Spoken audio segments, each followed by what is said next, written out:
नमस्कार मैत्रिणींनो, किमया या यूट्यूब चॅनलमध्ये मी आपले स्वागत करीत आहे. 28 ऑगस्ट 2026 रोजी येत आहे वरदलक्ष्मी व्रत. तर या दिवशी आपल्याला वरदलक्ष्मी व्रत म्हणजे त्यामध्ये शुक्रवारही येत आहे आणि पौर्णिमाही येत आहे. त्यामुळे असा योगायोग निर्माण झाला आहे की लक्ष्मी प्राप्तीसाठी किंवा लक्ष्मी मातेच्या सेवेसाठी खूप महत्त्वाचा दिवस आहे हा. वरदलक्ष्मी म्हणजे वर आणि लक्ष्मी. तर वरदान देणारी लक्ष्मी भगवान विष्णूंची पत्नी म्हणजेच वरदलक्ष्मी. आपल्याला वरदलक्ष्मीचा आशीर्वाद घ्यायचा आहे. श्री महालक्ष्मीची आपल्याला पूजन करायचे आहे. तसे तर वरदलक्ष्मी व्रत हे दुसऱ्या शुक्रवारी येते. पण ह्या वर्षीचा योगायोग असा की रक्षाबंधनच्या दिवशी म्हणजे पौर्णिमेच्या दिवशीच वरदलक्ष्मी व्रत आलेले आहे. वरदलक्ष्मी व्रत आणि वैभव लक्ष्मी व्रत हे वेगवेगळे व्रत आहे. हे वैभव लक्ष्मी व्रत हे प्रत्येक शुक्रवारी केले जाते, पण वरदलक्ष्मी व्रत हे वर्षातून श्रावण महिन्यातील एकाच शुक्रवारी वर्षातून हे एकदाच केले जाणारे व्रत आहे. त्यामुळे सर्वांनी ही सेवा जरूर करावी. तर शुक्रवारी आपल्याला सकाळी लवकर उठायचं आहे, घर स्वच्छ करायचे आहे आणि आपल्याला सकाळीच पूजाही मांडायची आहे.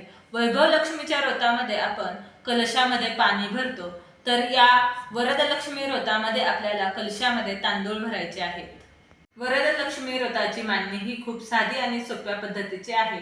आणि हे व्रत का करावे तर आपले कर्जमुक्ती होण्यासाठी किंवा घरात सुख समृद्धी शांतता नांदण्यासाठी, घरातील सर्वांचे आरोग्य व्यवस्थित राहण्यासाठी, घरामध्ये आपल्याला सुख शांती जर असेल तर आपल्या घरामध्ये कशाचीही कमी पडत नाही. त्यामुळे आपल्याला हे वर्षातून एकदाच येणारे व्रत आहे आणि हे आपल्याला जरूर करायचे आहे. तर प्रत्येक महिलेला वाटते की घरामध्ये माझ्या धनधान्याची बरकत असावी. तर हे एकच दिवसाचे व्रत आहे. तर ते कधी करावे तर 28 ऑगस्टला आपल्याला सकाळी लवकर पूजा मांडणी करून घ्यायची आहे.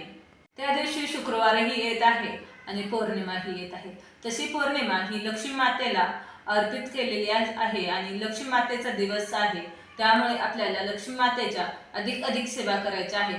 पौर्णिमेला सेवा केलेल्या ह्या सेवा खूप फलदायी ठरतात. त्यामुळे आपल्याला लक्ष्मी मातेची सेवा ही जरूर करायची आहे. तर आपल्याला सकाळी आपले घर स्वच्छ करून घ्यायचे आहे. आपल्याला सकाळीच पूजा मांडायची आहे. आपण जर सकाळी पूजा मांडली तर दिवसभर लक्ष्मी मातेचा वास आपल्या घरामध्ये राहतो आणि आपले घरही प्रसन्न राहते, आनंदी राहते. त्यामुळे आपल्याला घरामध्ये दिवसभर प्रसन्नता किंवा घरामध्ये सकारात्मक यावी यासाठी आपल्याला सकाळीच पूजा मांडणी करून घ्यायची आहे. जर वैभव लक्ष्मी मातेचे ही व्रत करत असू तर ही मांडणी वेगवेगळी करावी. तर वैभव लक्ष्मी व्रताची मांडणी वेगळ्या ठिकाणी आणि वरदलक्ष्मी मातेची मांडणी वेगळी अशा पद्धतीने 2 मांडण्या करायच्या आहेत. तर वैभव लक्ष्मीचे व्रत हे आपण प्रत्येक शुक्रवारी करतो, पण वरदलक्ष्मी व्रत हे वर्षातून एकच दिवशी येते. तर सर्वप्रथम आपल्याला संकल्प करून घ्यायचा आहे. संकल्प करणे म्हणजे काय करणे तर आपल्या हातामध्ये तांदूळ घेणे, त्यावरती फूल घेणे आणि ते आपल्या हातामध्ये धरून आपल्याला लक्ष्मी मातेला आपल्याला ही सेवा करायची आहे हे सांगून आपल्याला त्याच्यावरती पाणी सोडून ते ताम्हनात सोडायचे आहे.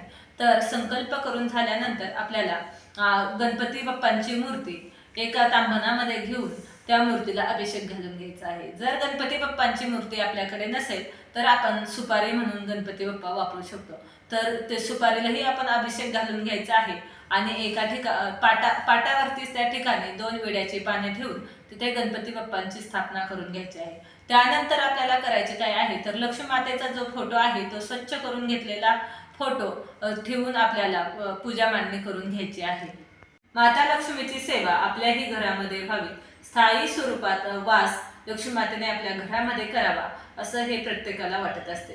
तर आपल्याला शुक्रवारच्या दिवशी आपल्याला सकाळी लवकर आपल्या घरामध्ये लक्ष्मी मातेची वरदलक्ष्मी मातेची आपल्याला पूजा मांडणी करून घ्यायची आहे. तर आपल्याला ज्या ठिकाणी पूजा मांडणी करायची आहे तेथेही एकदम स्वच्छ करून घ्यायचे आहे. एक चौरंग घ्यायचा आहे.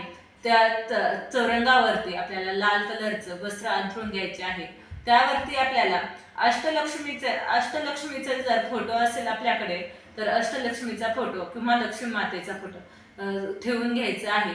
त्यापुढे आपल्याला एक गव्हाची रास काढायची आहे. त्या रासेवरती आपल्याला हळदी कुंकू वाहून घ्यायचे आहे आणि आपल्याला तांदूळ भरलेला कलश ठेवायचा आहे. त्या कलशावरती आपल्याला स्वस्तिक काढून घ्यायचे आहेत, 5 उभ्या रेषा मारून घ्यायच्या आहेत आणि आपल्याला त्या कलश जो आपण तांदळाने भरलेला आहे तो कंठापर्यंत भरावा आणि त्यावरती आपल्याला नारळ ठेवायचा आहे. तर त्या आपल्याला नारळाची पूजा करून घ्यायची आहे. पूजा मांडणी करताना सर्वप्रथम आपल्याला दीप प्रज्वलित करून घ्यायचा आहे.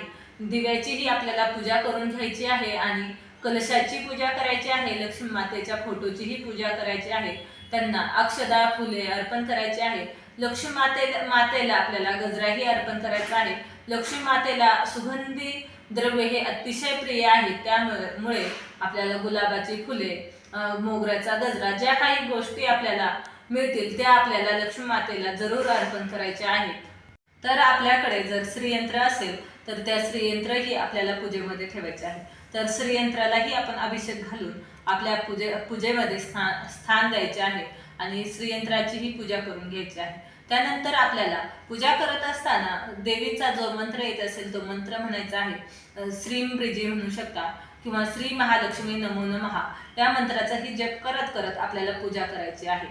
आपली मांडणी करून झाल्यानंतर आपल्याला धूप दीप ओवाळून घ्यायचा आहे. सगळ्या देवांना फुले वाहून घ्यायची आहे, अत्तर लावायचे आहे आणि त्यानंतर आपल्याला देवीची कहाणी वाचायची आहे. आपल्याला कहाणी वाचून झाल्यानंतर देवीला नैवेद्य म्हणून 21 पदार्थांचा नैवेद्य, गोड पदार्थांचा नैवेद्य अर्पण करायचा आहे. तर त्यामध्ये तुम्ही पेढ्याचा, भरटीचा, खीर, तसेच शिरा अशा वेगवेगळ्या पद्धतीचा फळांचा नैवेद्य अर्पण करू शकता. तर 21 जर पदार्थ झाले नाही तरीही आपण असे म्हणायचे नाही की मला काही शक्य झाले नाही 21 पदार्थ देणे. तर आपल्याला जितके शक्य होते तितक्याच गोड पदार्थांचा नैवेद्य देवीला अर्पण करायचा आहे. त्यामध्ये ड्रायफ्रूट असू शकतात किंवा कोणत्याही आपल्याला ज्या गोष्टी शक्य असतील किंवा फळे असतील, दुसरे कोणतं दूध साखर असेल, हाही नैवेद्य देवीला हा अतिशय प्रिय आहे. त्याचबरोबर लवंगा, विलायची हेही आपण देवीला अर्पण करू शकतो. आपल्याला जेवढे शक्य आहे तेवढे पदार्थांचा आपल्याला देवीला नैवेद्य अर्पण करून घ्यायचा आहे आणि त्यानंतर आपल्याला देवीची गणपती बाप्पांची आरती करून घ्यायची आहे. त्यानंतर लक्ष्मी मातेची आरती करून घ्यायची आहे आणि आपल्याला आरती करून झाल्यानंतर आपल्याला प्रार्थना करायची आहे लक्ष्मी मातेला की तुझा वरदहस्त हा माझ्यावरती कायम राहू दे, माझ्या घरामध्ये सुख शांती समृद्धी नांदू दे, माझ्या घरातील प्रत्येक व्यक्ती हा निरोगी राहू दे. तर हा योगायोग खूप मोठा योगायोग आलेला आहे, तर कोणीही चुकवायचा नाही. आपल्याला पौर्णिमा, शुक्रवार आणि वरद लक्ष्मी व्रत हे सर्व एकत्र आलेले आहे, त्यामुळे या दिवशी आपल्याला वरद लक्ष्मी मातेची पूजा ही जरूर करायची आहे. तर कसा वाटला आजचा व्हिडिओ जर आवडला असेल तर लाईक करा, शेअर करा, सबस्क्राईब करा. व्हिडिओ पूर्ण पाहिल्याबद्दल धन्यवाद.